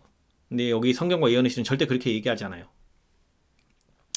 그래서 그 예수님이 사셨던 그 나사렛은 사악한 사람들 가운데서 사셨고 그 사악한 곳에서 살면서 여기 보면 예수님 또한 어떻게 했어요? 시험과 빈곤과 역경이야말로 순결과 확고부동함을 개발시키는 데 필요한 수련이다. 예수님의 생애 자체가 항상 시험을 받고 역경과 공경이 항상 존재하는 그런 곳에서 살았던 거예요. 왜? 나사렛에 누가 많이 산다? 사악한 사람들 가운데 사셨기 때문에 더 그랬죠. 그리고 잘 사는 것이 아니라 정말 찢어지게 가난한 집에서 태어나서 하루하루 열심히 일하지 않으면 먹고 살기도 쉽지 않은 그런 곳에서 살면서 그렇게 잘하셨는데 그것은 뭐다? 시험과 빈곤, 역경이야말로 순결과 확고부동함을 개발시키는 데 필요한 수련이다. 그래서 모든 그 거듭남의 과정, 그 다음에 그 하나님께로 더욱더 나가는 이 길은 항상 불시험이에요. 불시험. 그래서 베드로도 뭔 얘기를 하냐면 너희에게 오는 항상 그 불시험을 이상한 걸로 여기지 말라라고 하는 그 불시험인데 이 불시험이 우리 검색해 볼까요? 자, 베드로전서 4장 12절 사랑하는 자들아 너희를 연단하려고 오는 불시험을 이상한 일 당하는 것 같이 이상히 여기지 말고 라고 돼 있어요. 그래서 여기 뭐라고요? 13절에 오히려 너희가 그리스도의 고난에 참여하는 것으로 즐거워하라. 이는 그의 영광을 나타내실 때에 너희로 즐거워하고 기뻐하게 하려 함이라 라고 돼 있죠. 자, 그래서 이 불시험들이 어떤 형태로 온다? 이런 형태로 온다는 거예요. 우리의 삶 가운데서 나의 일상의 삶 가운데서 나의 순결과 확고부동함을 개발시키기 위해서 이것이 반드시 필요하고 이런 과정들을 통해서 이런 키즈를 통해서 나의 품성의 모난 부분들이 드러나지고 그걸 가지고 예수님께 나가서 깎여지고 바뀌어지고 이런 거를 경험해 나가는 거예요. 그러면서 점차 정말 예수님의 제자다운 면모가 점차 드러나지는 거예요. 어느 날 갑자기 예수님과 같은 그렇게 변화되는 사람, 그런 사람 없습니다. 다 시련과 고난 가운데서 깎여지고 만들어지는 거예요. 그래서 이 부분에 이제 여기 보면 예수님은 자신의 부담을 경감시키거나 수고를 덜기 위해 여기 보면 뭐라고요? 당신의 신성의 능력을 사용하지 않으셨다. 즉 이기적인 목적, 나를 위한 목적으로는 신성을 사용하지 않으셨다는 거예요. 즉 예수님 자신을 위해서는 그 자신의 유익을 위해서만 그 신성을 사용하는 것은 절대 하지 않으신다는 거예요. 예수께서 유년과 청소년 시대에 일을 하심으로 심신이 개발되었다. 그래서 여기 보면 노동에 대한 이야기가 나와요. 그래서 그분은 품성이 완전하셨던 것처럼 일꾼으로서도 완전하셨다. 그분은 당신의 모본을 통해 근면하게 되는 것이 우리의 의무이며, 즉 예수님과 같이 닮고자 하는 모든 자들은 자동적으로 이렇게 근면하게 되어져 있어요. 그 하나님과 동행하면서 하나님의 뜻에 점점 순종해 나가는 일을 하다 보면 자연스럽게 부지런한 사람이 되게 돼 있어요. 그래서 일은 정확하고 철저하게 행해야 할 것과 그리고 이러한 노동은 고귀한 것임을 가르쳐야 된다. 왜? 이 노동은 신체를 강하게 만들어주며 모든 기능을 개발시키기 때문이기도 하고, 그리고 모든 사람은 자기 자신에게 유익이 되고 다른 사람에게 도움이 될 어떤 일을 찾아서 행해야 한다. 그래서 여기 보면 하나님께서는 노동을 축복으로 주셨는데, 축복으로 지정하셨는데 여기 뭐라고요? 오직 부지런한 일꾼만이 인생의 참된 영광과 기쁨을 발견한다 라고 돼 있죠. 그래서 오직 부지런한 일꾼이라고 하는 이 부지런한 일꾼은 뭐예요? 하나님의 일꾼이에요. 하나님의 일꾼은 뭐 하는 거예요? 하나님 사업을 위해서 열심을 내는 자들을 말하는 거예요. 그러니까 세상에서 나의 이익을 추구하는 일에 열심을 내는 자는 하나님의 일을 하는 거예요? 아니면 자기 일을 하는 거예요? 자기 일을 하는 거예요. 물론 세상에서도 살아가면서도 열심을 해서 자기가 맡은 본분에 있어서는 열심히 일을 해야 돼요. 그러나 그 일만 한다고 다가 아니라는 거죠. 하나님 일에도 열심을 내는 일꾼이 돼야 된다는 거죠. 그래서 모든 일에 열심을 내야 한다. 그래서 여기 뭐라고요? 모든 사람은 자기 자신에게 유익이 되고 다른 사람에게도 도움이 될 어떤 일을 찾아서 행해야 된다. 즉 나의 유익만 추구하는 일꾼이 아니라는 거죠. 남의 유익을 생각하고 남들을 돕고 그렇게 하는 그런 사람들이라는 거죠. 그래서 이런 사람들의 특징은 뭐냐? 이러한 자녀들은 사회에 유용한 일원이 될 것이다. 어떤 자들? 가사에서 맡은 일을 즐겨 감당하는 유년들과 청소년들에게 하나님의 인정하심이 신실한 보증으로 임하는데, 그것이 어떻게 임한다? 이러한 자녀들은 사회에 유용한 일원이 될 것이라는 거예요. 그래서 하나님께서 높이 쓰실 수 있는 그런 자들이 될 거라는 거죠. 그래서 여기 보면 그 예수님께서는 지상생애 동안에 언제나 열심으로 일하셨다. 왜 이렇게 열심으로 일하셨냐? 많은 것을 기대하셨으므로 어떻게 한다? 많은 것을 시도하셨다라고 돼 있죠. 그래서 예수님께서는 그 공생에 여기 보면 들어가신 이후에 여기 때가 아직 낮음에 나를 보내신 이의 일을 우리가 하여야 하리라. 밤이 오리니 그때는 아무도 일할 수 없느니라. 그래서 여기 보면 예수께서는 자기를 따르고자 자칭하는 많은 사람이 그러하듯 예수께서는 뭘 하신다? 수고와 책임을 회피하지 않으셨다. 수고와 책임을 회피하지 않으셨다고 되어 있는데, 이게 우리 성경 말씀에 보면 어떤 부분이 있냐면, 예수님이 예루살렘에서 그 두로와 시돈 그쪽 그 이방 민족들이 살고 있는 그 지방에 한번 가요. 그곳에 가서 그 한 여인이 그 자기 자녀를 위하여 그 이방 여인이 이제 예수님 앞에 나올 때 그 여인에게 자녀에게 있는 떡을 취하여 개에게 던짐이 마땅하느냐라고 하면서 개 취급당했던 한 여인이 있어요. 그 여인을 만나기 위해서 예수님이 거기가 꽤 멀었어요. 꽤 먼 길을, 엄청 먼 길을 엄청 쉬지도 않고 엄청 거기를 빨리 간 거예요. 그 여인을 만나기 위해서. 그 한 여인을 만나기 위해서 거기까지 가요. 그 먼 지역까지. 그리고 그 여인이 죄사함을 받고 구원받고 그렇게 하면서 그 자녀가 낳고 그렇게 되면서 거기서 다시 돌아오세요. 뭐 한 거예요? 그 수고를 아끼지 않으신 거예요. 그 한 영혼을 위해서 그런 수고를 아끼지 않으신 거예요. 그래서 예수님의 그 행적을 가만 보면 그 삭개오를 위해서 삭개오가 사는 지방으로 일부러 오시고, 그 다음에 사마리아에 들러서 그곳에도 복음을 전하기 위해서 사마리아에도 그들이 반기지도 않는데도 일부러 거길 거쳐 가시고, 사마리아 우물가 여인이 12시에만 우물에 나오는 것을 알고 정오의 한낮 뜨거운 때에 그때에만 사람들이 안 나올 때 그때에만 나온다는 거 아시고 그 시간에 맞춰서 예수님이 아침 일찍 서둘러서 그 사마리아 우물가에 가서 그 여인이 오기를 거기서 기다리면서 만나셨던 거예요. 그래서 예수님께서는 그 한 영혼 한 영혼을 잃어버리지 않고 구하기 위해서 어떻게 해요? 수고를 아끼지 않으셨다는 거예요. 그리고 예수님의 그 제자들을 위하여도 그 예수님께서 지도자로서 선생으로서 모든 책임을 다하시고 그들을 위하여 그들의 허물을 덮어주는 그런 일들을 다 예수님께서 하면서 오셨다는 거죠. 그래서 여기 보면 뭐라고 나오냐면, 많은 사람이 연약하고 일에 능숙하지 못한 까닭은, 어떤 일에 능숙하지 못해요? 하나님 사업에 능숙하지 못한 것은 뭐다? 이러한 훈련을 회피하려고 하기 때문이다. 수고하고 그 책임을 지는 이런 자리를 하고 싶지 않다는 거예요. 우리 늘 교회에서 무슨 직분 주면 좀 부담되는 직분들 이런 데 되면 쉽지 않죠. 저도 마찬가지예요. 그래서 우리 똑같아요. 그래서 이런 일들을 경험하면서 참 많이 이런 사람들과 부딪히고 저런 사람들과 부딪히면서 나의 모난 점도 드러나게 되고, 그러므로 또 더 깎여지고 연단받는 이런 기회가 되는 것을 보면서, 아, 이런 직분들을 통해서 이게 나도 또 이렇게 연단을 받는 거구나, 그런 생각도 좀 해보게 됐어요. 그래서 여기 보면은 비록 그들이 귀하고 사랑스러운 특성을 가지고 있을지라도 여기 뭐라고요? 난관에 봉착하거나 곤경을 극복해야 할 때에는 무기력하게 된다. 이런 훈련을 받지 못하면. 그렇기 때문에 우리는 그 하나님의 신실한 자로 더 하나님 앞에 나아가서 그 하나님 사업에서 충실하게 일을 하려면 무슨 일을 겪어봐야 돼요? 수고하고 책임지는 이런 자리도, 그런 자리를 통해서 그 연단받고 훈련받는 일을 우리가 경험해 볼 필요가 있다는 거예요. 그래야지 난관에 봉착했을 때 그 난관을 뚫고 나아가는 이런 그 일들을 해나갈 수 있다는 거예요. 그래서 여기서 보면 그리스도께서 나타내신 과단성과 활력, 품성의 견고함과 능력은 그분께서 견디신 것과 같은 훈련을 통하여 우리에게서도 개발되어야 한다. 그래서 여기 과단성, 그 다음에 활력, 품성의 견고함과 능력, 이런 것들이 뭐라고요?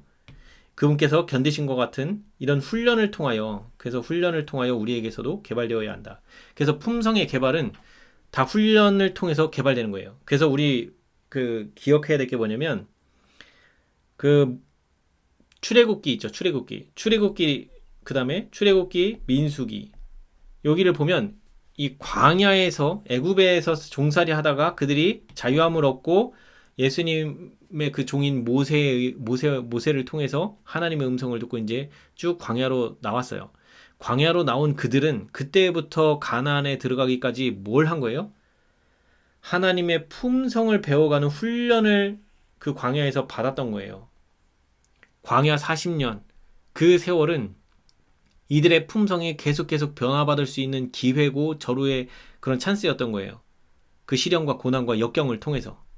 근데 그들이 하지 못한 게 뭐예요? 그런 수고와 책임지는 자리, 그리고 조금이라도 귀찮고 힘들고 이런 일들을 다 불평과 불만으로 가져가서 하나님 앞에 불평불만하면서 지냈던 거예요. 그런 난관에 봉착했을 때 이런 거를 극복하고 이기는 법을 훈련받으면서 배우지 못했던 거예요. 그렇기 때문에 그들이 그 광야에서 다 죽을 수밖에 없었던 운명이 됐던 거죠. 근데 오늘날 우리도 똑같다라는 거예요. 그래서 여기 보면 구주께서 가난한 자의 처지를 맛보셨다. 가난한 자의 근심과 고난을 잘 아셨으므로 모든 비천한 일꾼들을 위로하고 격려하실 수 있으셨다. 왜? 본인께서 궁핍에 처해 보셨기 때문에 아시는 거예요. 그래서 우리도 똑같아요. 내가 그 영적 경험을 하는 것도 내가 어떤 연약한 부분이 있을 때에 그 동일한 연약한 부분을 가지고 있는 자를 도울 수 있어요. 왜? 내가 그런 경험을 해봤기 때문에 그것이 무엇인지 알고 그때 하나님의 도움을 어떻게 구하는지를 내가 경험해봤기 때문에 그런 연약한 자를 도울 수가 있게 되는 거예요. 근데 그런 경험이 전혀 없으면 공감을 할 수가 없어요. 그 사람의 마음의 아픔과 어떤 그런 상황에 대해서 공감하는 능력이 많이 떨어져요.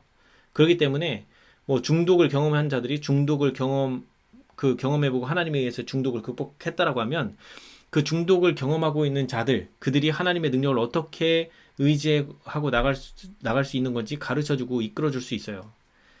그래서 우리는 이 동정하는 이런 것들은 같은 경험 가운데 있을 때 서로 이 돕고 도울 수 있다는 거죠. 그리고 여기 보면 성경의 종교는 가정생활과 일터에서 실천하고 라고 되는데 이거 참 쉽지 않습니다.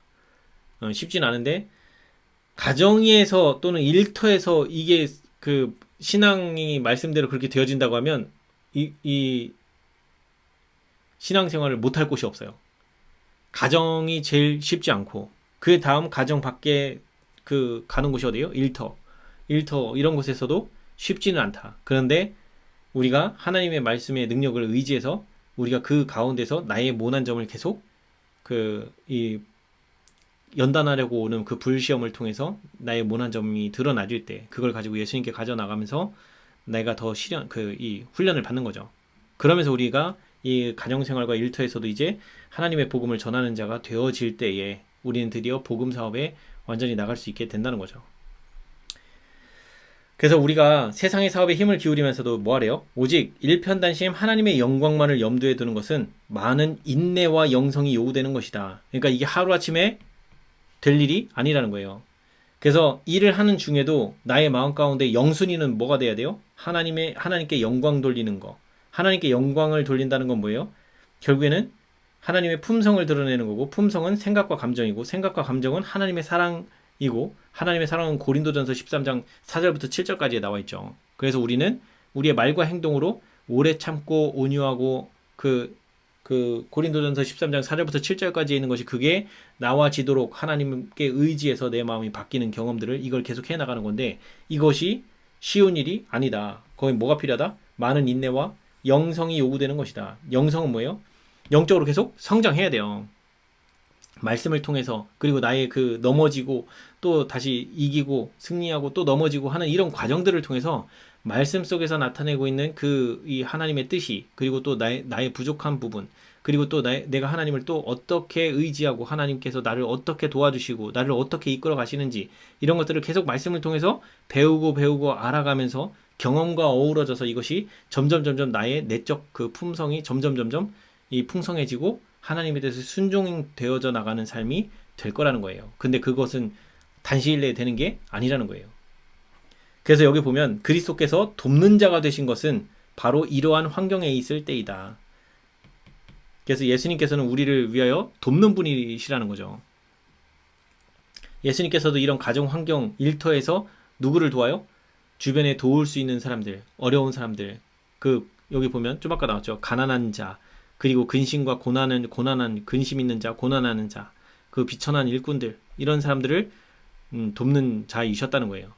이런 처지에 있을지라도 그분은 결코 사물을 생각할 시간이 없을 만큼 뭐한다? 세상 관심사에 몰두하지 않으셨다.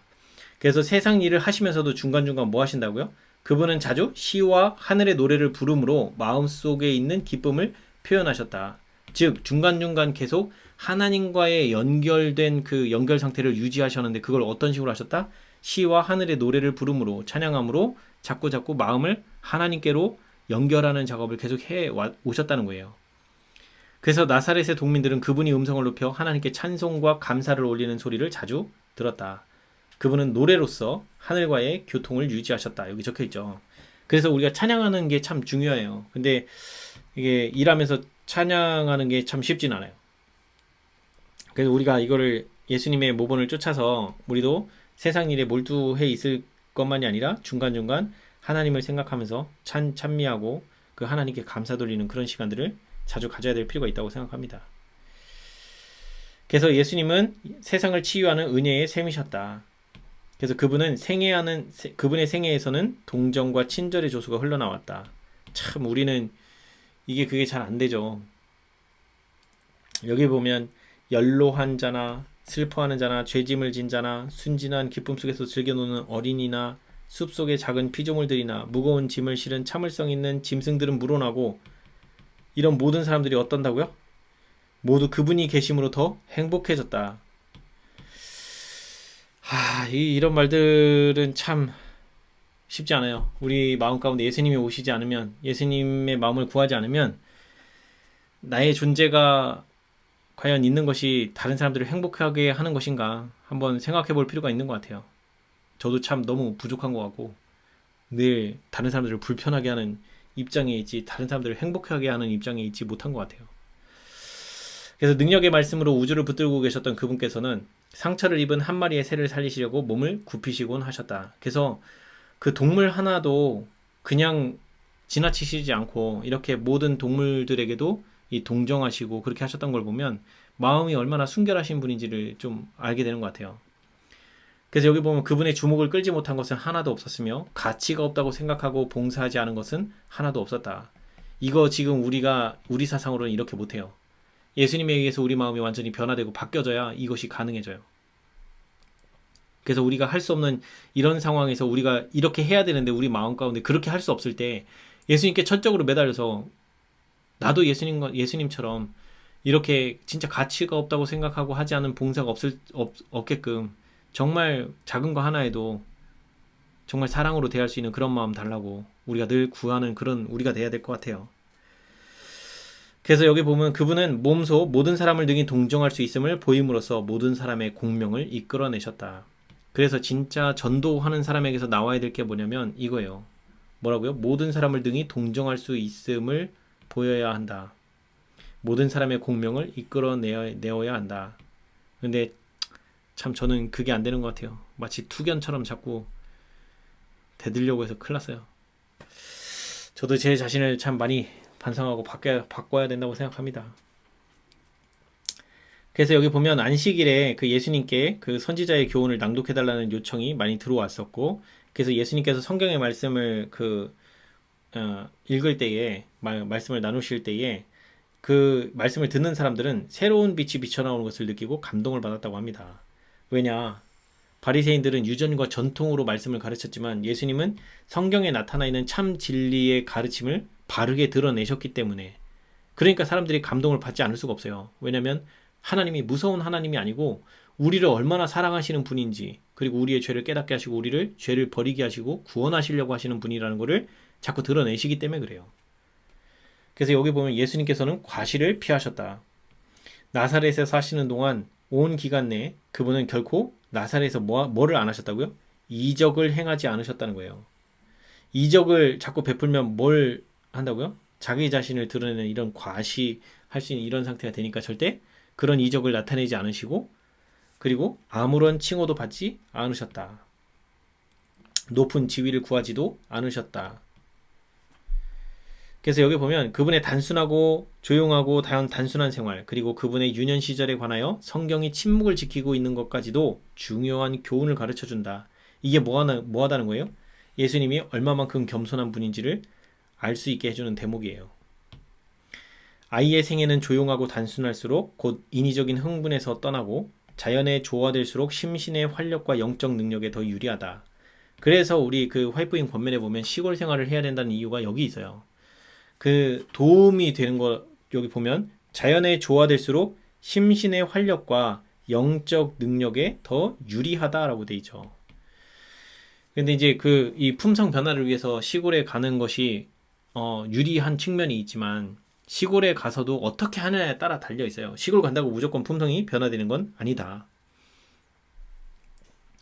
그래서 예수님은 우리의 모본이시다. 그분의 유년생애의 교훈은 주목하지 않고 지나치면서 공생의 기간에 대하여 관심을 집중시키는 사람들이 많이 있다. 그러나 그분이 모든 유년들과 청소년들의 모본이 되신 것은 바로 그분의 가정생활에서였다라고 나오죠. 그래서 예수님은 우리의 모본이신데 우리가 뭘 주목해야 된다? 예수님의 유년생애의 교훈을 주목하여 볼 필요가 있다는 거예요.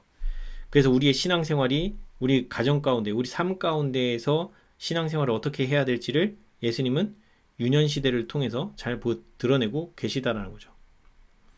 그분께서 자기를 낮추사 가난하게 되신 것은 우리가 비록 여기 보면 자기를 낮추사 가난하게 되신 것은 우리가 비록 비천한 처지에 있을지라도 하나님과 동행할 수 있다는 것을 가르치시기 위함이었다. 그러니까 우리가 비참한 처지에 있을 때가 언제예요? 죄를 범하고 죄책감에 짓눌려 있을지라도 뭐라고요? 우리가 하나님과 동행할 수 있다는 거예요. 어떻게? 우리의 죄를 가지고 예수님께 나와서 자복함으로 인해서 그 죄가 예수님께 전가되었음을 믿고, 그리고 그 예수님께서 나에게 나로 깨끗하다, 그 나의 죄가 용서받았다, 깨끗하다라고 말씀하시는 그 말씀에 의하여 우리가 어떻게 할 수 있다고요? 그 즉시 깨끗함을 입고 하나님과 동행할 수 있고 하나님 말씀에 순종하는 자가 될 수 있다는 거예요. 그러니까 언제든지 우리가 뭐 하라고요? 어느 처지에 있을지라도 하나님께서 우리를 버리는 분이 아니시고 어느 처지에 있더라도 우리를 돕고자 하시는 분이라는 거예요. 우리가 마음을 하나님께로 돌이키기만 한다면. 그분은 생애의 평범한 일들 가운데서 하늘 아버지를 기쁘게 하고 명예롭게 하며 영광 돌리기 위하여 생애하셨다. 뭐라고요? 이거 중요한 말이에요. 생애의 평범한 일들 가운데서. 그래서 성경에는 작은 일에 작은 것에 충성하라 라고 말씀을 하세요.